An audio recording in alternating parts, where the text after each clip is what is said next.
YouTube पे आप पहली बार ये तरीका देखेंगे। 2 किलो लहसुन देसी जो है वो 5 मिनट में मैं आपको छील के दिखाऊंगी, इतने आसान तरीके के साथ कि आप दंग रह जाएंगे।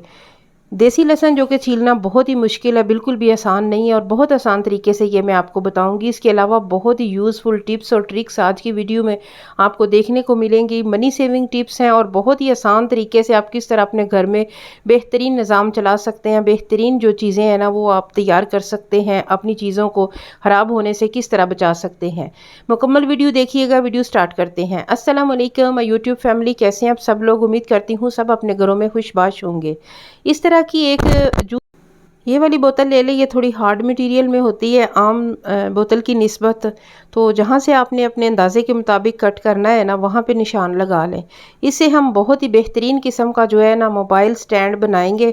मोबाइल स्टैंड वैसे तो घर में होता ही है, लेकिन हर घर में नहीं होता, और जिनके पास नहीं होता, किचन में काम करते हुए आप इसे इस्तेमाल कर सकती हैं। आप कोई भी काम कर रही हैं, रोटियां बना रही हैं, सालन बना रही हैं, आटा गूंद रही हैं, उसके बाद आपने अगर मोबाइल को चलाना है तो किसी भी बर्तन गंदे पे रखेंगे तो वो मोबाइल जो है पानी में गिरने का खदशा होता है। तो इस तरह अगर आप अपने किचन में बना के रख लेंगी ये वाला स्टैंड, तो बहुत ज़्यादा आसानी होगी। आप जो भी काम कर रहे हैं करते हुए आप साथ में अपने मोबाइल को इस्तेमाल कर सकते हैं। मोबाइल जो है बिल्कुल एक एलईडी स्क्रीन की तरह वो आपके सामने चलेगा और आपका बिल्कुल भी ख़राब नहीं होगा और गंदा नहीं होगा। इस तरीके से मैंने इसकी शेप दे के इसकी कटिंग कर ली है, और यहाँ कॉर्नर्स पे थोड़ा थोड़ा उसे डीपली कट कर लें ताकि आपका फ़ोन यहाँ पे अच्छे से स्टे हो जाए। ये मेरे पास एक फ़ोन स्टैंड है, लेकिन ये मैंने उन लोगों के लिए आइडिया दिया है जिनके घर में इस तरह के स्टैंड नहीं है, तो वो इस तरह बना के जो है ना वो अपना मोबाइल चला सकते हैं। और बाकी ये जो इसका पार्ट बचा है इसे बिल्कुल भी नहीं फेंके। ये एक चप्पू की शक्ल का बन गया है। इसके साथ आप अपनी दालें, अपनी चीनी बड़े डब्बों से छोटे डब्बों में डाल सकते हैं। इसके अलावा आप सिंक पे लटका सकते हैं, इसमें स्पंज वगैरह रख सकते हैं और नीचे ढक्कन खोल दें ताकि पानी जो है उसका नीचे गिरता रहे। नेक्स्ट आइडिया की तरफ चलते हैं। डस्टबिन जो है ना, इसमें हम जब शापर लगा देते हैं तो उसके बाद भी इसमें से जो पानी है, नमी है, वो नीचे पहुंच जाता है। इस तरह का कोई भी गत्ता ले लें तो वो आप नीचे थोड़ा सा रख लेंगे ना, कोई भी टुकड़ा, तो उसके ऊपर आप शापर लगाएंगे तो कभी भी आपकी डस्टबिन गंदी नहीं होगी। थोड़ा बहुत जो पानी इसका लीक होगा या कोई नमी होगी, क्योंकि आजकल मौसम बरसात है तो सावन भादों में नमी लाजमी जो है ना वो हर चीज़ में पहुंच जाती है। तो इसकी जो नमी होगी वो जो गत्ता मैंने रखा है ना वो जज़ब कर लेगा और आपकी डस्टबिन जो है वो बिल्कुल भी गंदी नहीं होगी। इस तरीके से आप शापर डाल के रख लें। उसके बाद ये है कि बहुत ज़्यादा मक्खियाँ आ जाती हैं, क्योंकि ये मक्खियों की अफजाइश का मौसम है। तो जब भी आप कोई फ्रूट खाएं, सब्ज़ी के छिलके हों, तो वो इस तरह छोटे शापर में डाल के उसे गिरा लगा के डस्टबिन में रखें। उससे ये होगा कि मक्खियाँ नहीं आएंगी, मच्छर नहीं आएंगे, क्योंकि मक्खियाँ गंदगी पे आती हैं। जितनी ज़्यादा आप सफाई का ख्याल रखेंगे, मक्खियाँ गंदगी पे आती हैं, सफाई उन्हें भी पसंद नहीं है। इसलिए इस तरीके से आप छिलके रखेंगे तो मक्खियाँ जो है ना वो आपसे दूर रहेंगी। नेक्स्ट आइडिया की तरफ चलते हैं। ये छुरी जो है ना, इसे घर में तेज़ करने का तरीका मैं आपको बताती हूँ, क्योंकि जो लोहे की छुरी होती है उसका और तरीका होता है और ये जो स्टील की छुरी है इनका और तरीका है। अगर आपके पास स्प्रिट है तो वो ठीक है, अगर नहीं है तो नेल पॉलिश से भी काम चल जाएगा। तो मेरे पास स्प्रिट है तो मैं इसका जो है ना वो स्प्रे कर लूँगी इसके ऊपर। उसके बाद हमने किस तरह इसे तेज़ करना है वो मैं आपको बताती हूँ। ये कूची जो है ना बर्तनों वाली, ये आपने बिल्कुल ड्राई लेनी है, गीली ना हो। इसे अच्छी तरह रब कर ले, और ये जो स्प्रिट हमने लगाया है ना उसके बाद ये है कि अच्छी तरह जो इसे रगड़ना है। ये स्प्रिट जो है ना इसमें होता है, ये वैसे नेल पॉलिश रिमूवर है तो इसमें बहुत सारी मिकदार स्प्रिट की भी होती है, तो वही हमने इस पर अप्लाई किया है। उसके बाद अच्छी तरह आप कूची के साथ रगड़ लें तो आपकी जो है ना वो बिल्कुल भी इस पर जो जंग लग रहा है तो वो बिल्कुल ठीक हो जाएगा। और उसके बाद जो है ना किसी कप को उल्टा रख के उस पर अच्छी तरह आप इसकी धार जो है ना वो तेज़ कर लें। कोई एक भी अगर आपको मेरी टिप अच्छी लग रही है तो वीडियो को लाइक करें, प्यारा सा कमेंट दें कि आपको कौन सी वाली टिप अच्छी लगी है। इसके अलावा चैनल पे नए हैं तो चैनल को सब्सक्राइब करना हरगिज़ ना भूलें और बेल आइकन को प्रेस कर लें ताकि हर नई आने वाली वीडियो का नोटिफिकेशन सबसे पहले आप तक पहुँचे। इस तरीके से हमने अच्छी तरह जो है ना वो छुरी को रगड़ लेना है। कप की बैक पे बहुत अच्छे से जो है ना वो छुरी की धार तेज़ हो जाती है।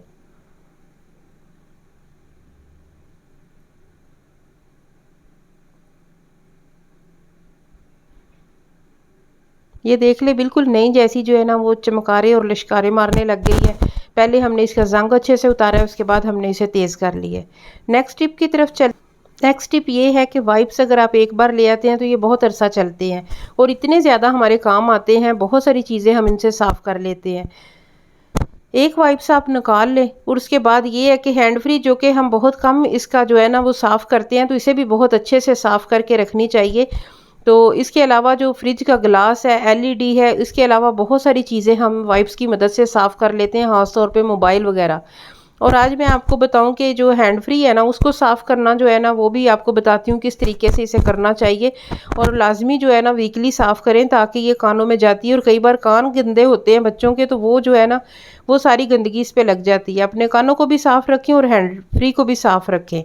तो वाइप्स की मदद से मैंने साफ़ करके उसके बाद एयरबड ले लें और उसके बाद इसके जितने भी है ना इसके एजिज़ है उसमें आपने टूथपिक की मदद से, एयरबड की मदद से आप इसे अच्छी तरह क्लीन कर लें।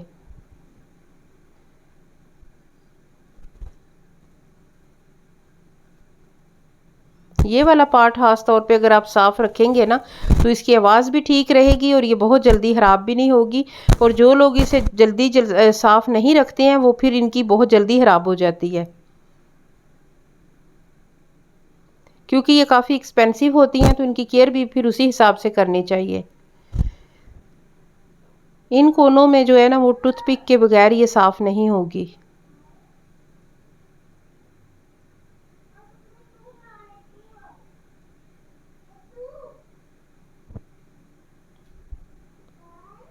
इस तरीके से बहुत अच्छे से जो है ना वो हैंड फ्री हमारी क्लीन हो गई है।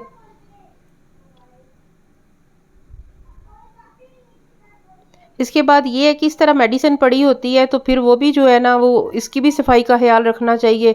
वही वाइप्स जो मैंने हैंड फ्री में साफ़ किया था वो अब मैं इसे अच्छी तरह साफ़ कर रही हूँ, क्योंकि ये जब चीज़ें पड़ी होती हैं तो इन पे भी काफ़ी सारी डस्ट जम जाती है, तो इन्हें भी साफ़ करना बिल्कुल ना भूलें। क्योंकि साफ़ सुथरी चीज़ अगर टेबल पे भी पड़ी है तो वो अच्छी ही लगती है, वो बुरी नहीं लगती है, और गंदी चीज़ जो है वो देखने में भी अच्छी नहीं लगती। अब एक ही वाइप से हमारी दोनों चीज़ें जो है वो चमक गई हैं।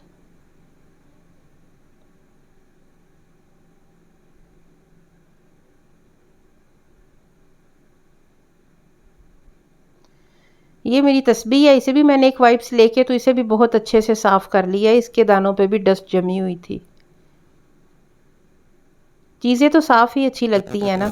नेक्स्ट टिप की तरफ चलते हैं। एसी जो है वो चल चल के जब हमें बहुत सारा राहत और सुकून पहुंचाता है तो हमने भी इसकी सफाई का ख्याल रखना होता है। फ़िल्टर जो है इन्हें जल्दी जल्दी साफ़ किया करें। अब ये वाला फ़िल्टर हमारा जो एसी का है वो बहुत गंदा हो चुका है, और अभी एसी में से अजीब अजीब आवाज़ें आ रही थी, तो फिर फ़ौरन मैंने जो है उसे उतारा है और इसके बाद इसे अभी साफ़ करके, कभी आपने इंस्टेंट साफ़ करके इसे फ़ौरन लगाना है तो वो मैं आपको बताती हूँ किस तरीके से साफ़ करना है और किस तरीके से इसे ड्राई करना है।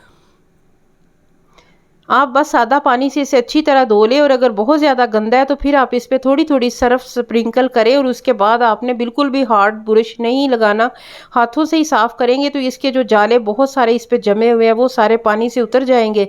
उसके बाद जो है ना हल्का सा सर्फ आपने इस पर फेंकना है, उसके बाद हाथ से या टूथ ब्रश की मदद से, क्योंकि उसके जो किनारे हैं ना वो हार्ड नहीं होते हैं। इसके अलावा कोई भी हार्ड किस्म का ब्रश जो है ना वो आप इस पर ना लगाएं, क्योंकि ये बहुत नाजुक से फ़िल्टर की होती है नेट, तो ये आपकी ख़राब भी हो सकती है। ये मैंने एक टूल बना के रखा हुआ है, तो जहाँ पे हाथ नहीं जाता तो वहाँ से मैं इससे साफ़ कर लेती हूँ, लेकिन मैंने बताया आपको कि इस पे कोई हार्ड ब्रश नहीं लगाना। सिर्फ आप टूथ ब्रश की मदद से साफ़ कर सकते हैं, क्योंकि वो बहुत सॉफ्ट होते हैं उसके जो है ना दंदे। इसके अलावा आपने किसी किस्म का हार्ड ब्रश इस्तेमाल नहीं करना। बहुत आसानी के साथ हमारा नीट क्लीन हो गया, और बहुत ज़्यादा ये गंदा था, और इतना ज़्यादा गंदा होने से पहले ही आप साफ़ कर लिया करें, बस हम भी भूल जाते हैं। उसके बाद ये कॉटन की चादर लेके उसके ऊपर आधी नीचे रखिए और आधी ऊपर, तो इस तरीके से आप ना टैप टैप करके इसे क्लीन करें, इसका अच्छी तरह पानी रिमूव करें, और उसके बाद जो है ना वो इसी से मैंने साफ़ किया है। और साफ़ करने के बाद फ़ौरन हमने लगा लिया है, तो फिर जो एसी की कूलिंग है वो भी अच्छी होती है। इसके अलावा उसे बहुत ज़्यादा पावर नहीं लगानी पड़ती है, बिजली का इस्तेमाल भी कम होता है। गंदे फ़िल्टर होंगे तो आपके एसी को भी ज़्यादा वर्क करना पड़ेगा, तो ये लाजमी जो है ना 3-4 दिन बाद साफ़ किया करें।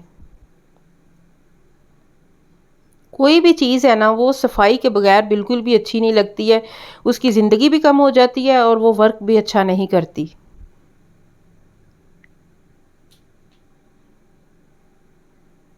नेक्स्ट टिप की तरफ चलते हैं जो कि बहुत ही खास है। देसी लहसुन छीलना कोई आसान काम नहीं है, ये बहुत मुश्किल काम है और ये इतना कोई ज़बरदस्त तरीके से मैं आज आपको बताऊंगी इसे छीलना, क्योंकि वैसे तो ये एक बोरिंग काम है, लोग ये डालने की वजह से कोई छीलता ही नहीं है, लेकिन मैं इसका बहुत ज़्यादा स्टॉक रखती हूँ। मेरे चैनल पे सबसे ज़्यादा जो है ना ये वाली लहसुन छीलने वाली वीडियोज़ हैं। लहसुन की तुरियां आपने अलग करके उसमें से छोटा जो छान है वो निकाल लेना है, इसके छिलके। इसके बाद कोई सा भी ऑयल लेके, सरसों का हो, नारियल का हो, जैतून का हो, आपने बस आधी चमची के करीब इसके ऊपर डाल के अच्छी तरह मिला के रख देना धूप में।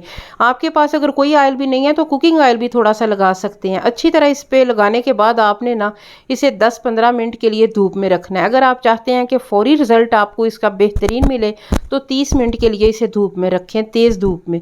उसके बाद ये मिनटों में हमारा जो है ना वो छिलके इसके उतर जाएंगे, इतने ज़्यादा ये सॉफ्ट होके उतरेंगे ना।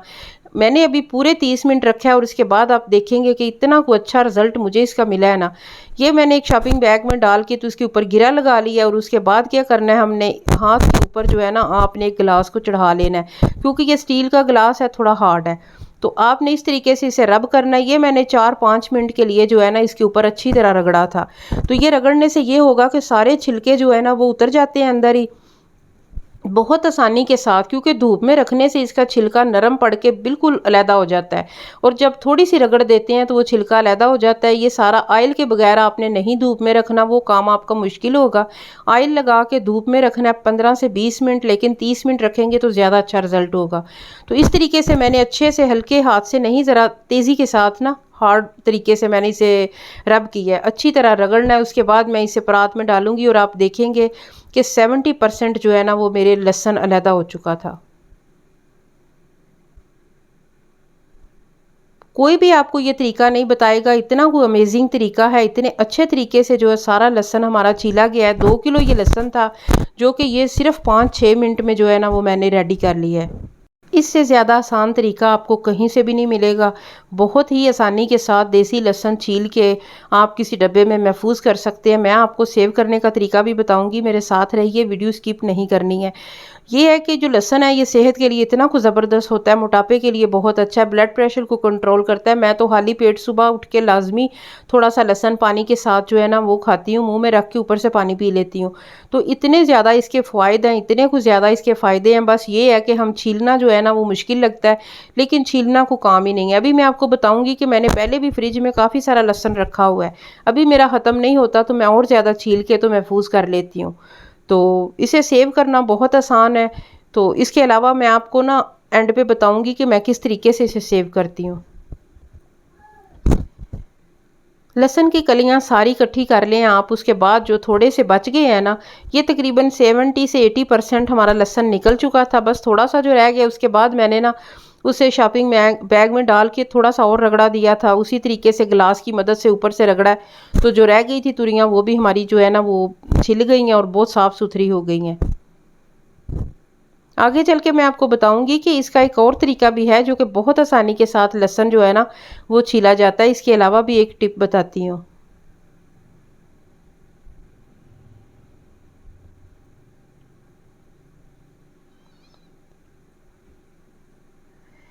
ये जो एंड पे रह गया था ना वो हाथों से मसल मसल के जो है ना वो भी मैंने इसमें डाल लिया है, वो भी मेरा आसानी के साथ जो है ना वो साफ़ हो गया था। देखिए माशाल्लाह से इस गिलास की मदद से कितना सारा लहसुन मैंने थोड़ी ही देर में छील ली है। अब मैं आपको बताती हूँ कि ये वाला जो जार है इसमें मैंने पेस्ट बना के रखा हुआ है, चॉपर में पेस्ट बनाती हूँ और जब ये ख़त्म हो जाता है तो उसके बाद मैं और पेस्ट बना के रख लेती हूँ। और ये वाला जो डब्बा मैंने अभी फ्रिज से निकाला है, देखें ये बिल्कुल भी फ्रीज़र में इस पर बर्फ़ नहीं जमी है। ये भी बिल्कुल आप जब इस्तेमाल करना चाहिए। ये हाफ डब्बा रह गया था तो आज मैंने सोचा साथ ही मेरी वीडियो भी बन जाएगी और साथ में अपना लहसुन भी रेडी कर ली हूँ। तो अभी मैंने फिल करके ना इस डब्बे को फिर रख लिया है और ये डब्बे से बच गया, अभी इसे भी मैं महफूज कर लूँगी। उम्मीद करती हूँ मेरी ये वाली वीडियो आपको बहुत अच्छी लगी होगी। फिर मिलेंगे इंशाल्लाह एक नए टॉपिक के साथ एक नई वीडियो में। तब तक के लिए अल्लाह हाफिज़। लाजमी ट्राई कीजिएगा और वीडियो आपने मुकम्मल वॉच करनी है और लाइक करना बिल्कुल भी नहीं भूलना। कमेंट में आपने बताना है कि आपको कौन सी मेरी टिप्स ज़्यादा अच्छी लगी है।